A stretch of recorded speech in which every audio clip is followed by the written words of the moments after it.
solar inverter na kaya ang buong bahay. Yan po ay bili ko sa mga solarista, pero meron din sa Shopee. Ilalagay ko yung link dyan. So yan po ay nakasaksak lahat. May ref yan. 24 hours na yung ref ko dyan.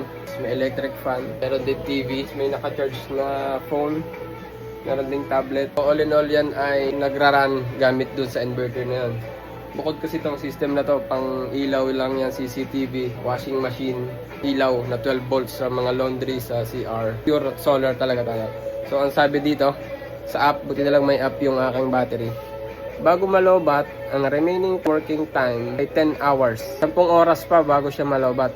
Yung 10 hours na yon hanggang alas 8, alas 7 pa lang may araw na, magcha-charge na ulit yung solar natin. So wala talagang lobat, 24 hours. Maliban dun sa aircon. Pero kapag naging 4 na yung battery ko, kaya na dyan ng 6 hours yung aircon, kasabay na yung ibang yan.